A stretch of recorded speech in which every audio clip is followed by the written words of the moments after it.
I've talked about modes in the past, but I'm still getting a lot of questions. People are still struggling with trying to understand what a mode is.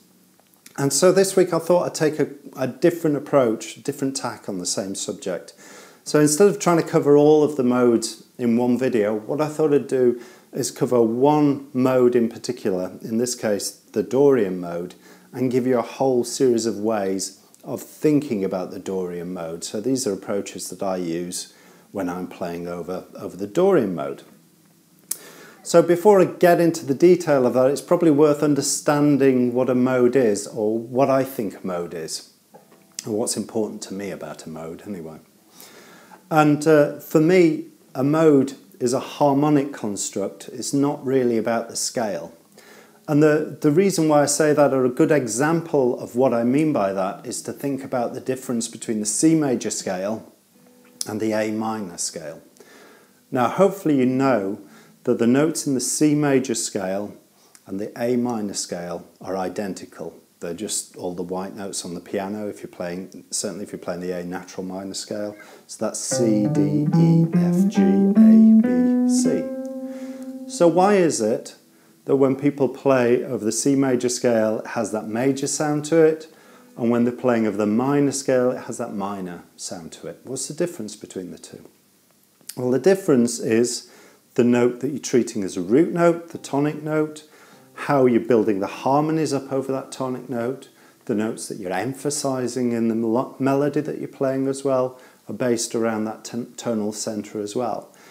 And so when you're playing in C major, that tonal center is the C note. When you're playing in A minor, that tonal center is the A note.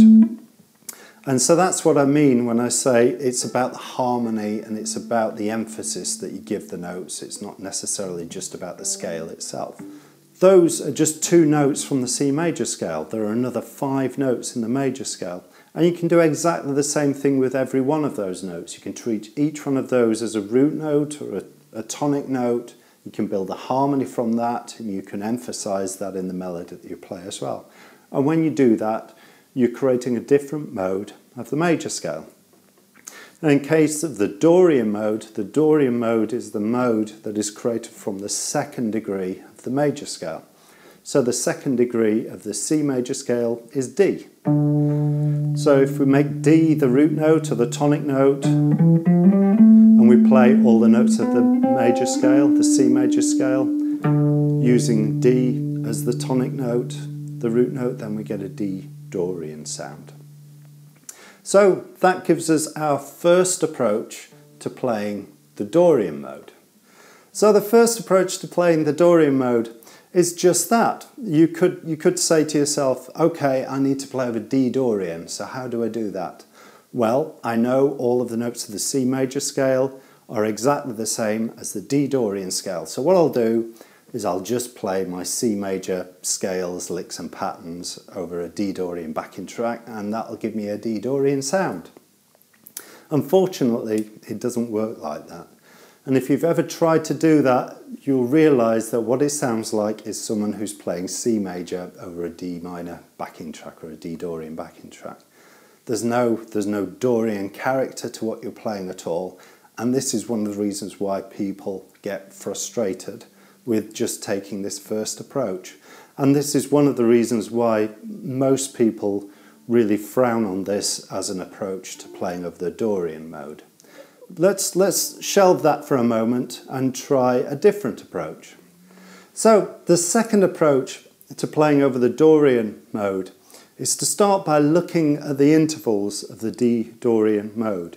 And you should be able to see that, well, the notes that are contained in there are D, E, F, G, A, B, C, D. Now, if you compare those to the notes that you find in the D minor scale, you'll see that 6 of those 7 notes are identical between the two scales. So D minor has D, E, F, G, A, B flat, C, D.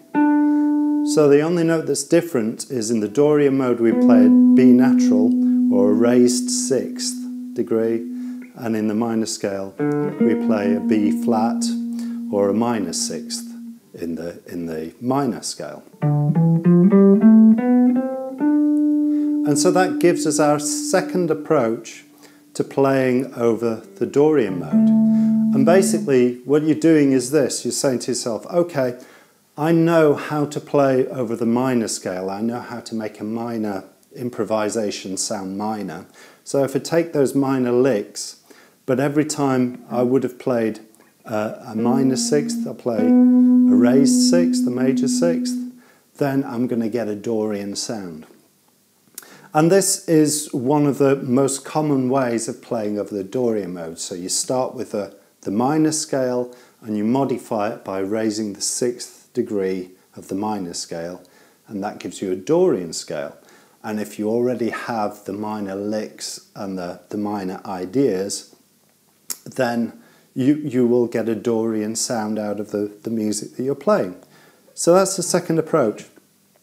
Now, some people do struggle with this as well, especially if you're not so confident about understanding that minor sound and have those minor licks. Because what people tend to do is to fall back into the first approach when they're doing this if you're not that confident. And so the third approach and the fourth approach actually is about changing the emphasis, understanding the underlying harmony of the music you're playing. So let's talk about the third approach then. Okay, so the third approach really suits someone who comes from a background where you learn to improvise using the pentatonic scale, the minor seventh pentatonic scale. So if you look at the notes that are contained in the pentatonic, you've got the root note, then you've got the flat third, you've got the fourth, the fifth, the seventh, and there's the root again. And if you look at the Dorian mode contains all of these notes as well. So you can use this same minor seventh pentatonic scale over the Dorian mode as well. And that gives you kind of a harmonic anchor, if you like. So if you can play the minor seventh pentatonic, that allows you to create those sort of minor reference sounds in the music that you play. And the Dorian mode, if you remember, comes from that raised sixth, or that major sixth that you find, which is one of the notes which is outside of the pentatonic scale. So if you can establish the harmony with the pentatonic scale to start with, and then start to introduce that sixth, you start to introduce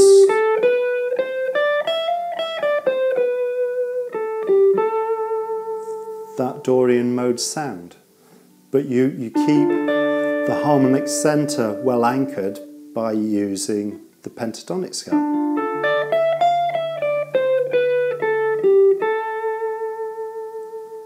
So that's the third approach. Okay, so the fourth approach then is very similar to the third approach, but instead of using the minor seventh pentatonic, we use a chord. So we use the D minor chord.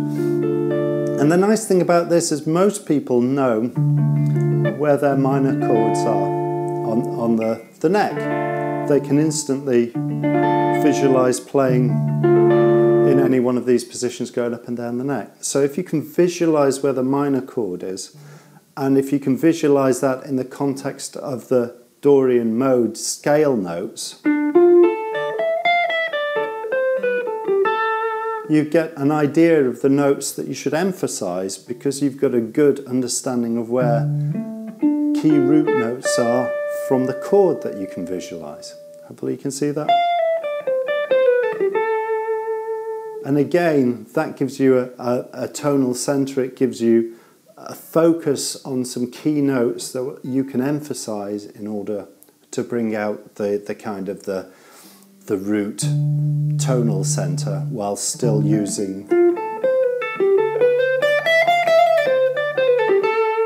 those Dorian scale notes as well. So that's the fourth approach. Okay, so the fifth approach really isn't a trick. The fifth approach is the goal that you're aiming for, and that is to be able to internalize the sound of the mode.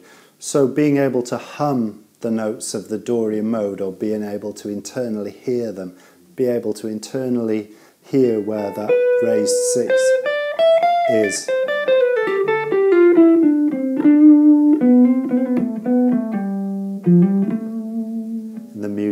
playing. And if you can do that, that's when you really start to be able to understand how to play over the Dorian mode. So there you have it. Just to recap the 5 approaches then. There's the weakest approach. The weakest approach is if you want to play over the Dorian mode, you play the major scale that it's associated with and use that. The problem with that is that you tend to sound like you're playing the major scale, not the Dorian mode.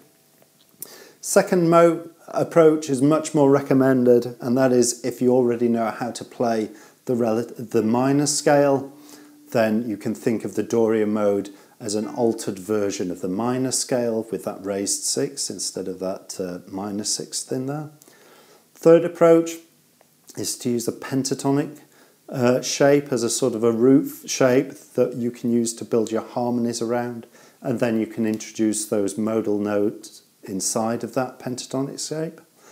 Fourth approach is to use chords to be able to visualize the positions on the neck in terms of the chords and the chords closest to that position.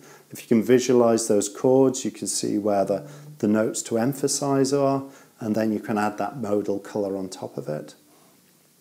And then the fifth approach, if you can get there, is to have a properly internalized understanding of what the Dorian mode really sounds like.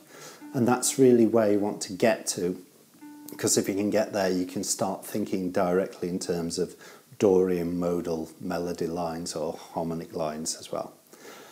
So hopefully that was useful for you. Hopefully one of those, or more than one of those, is going to be of use to you, and you'll be able to start applying these in your own music. Let me know if this is useful for you. Let me know if you think it'd be worth me covering some of the other modes like this as well, and I will do. Otherwise, we'll chat next time. Goodbye.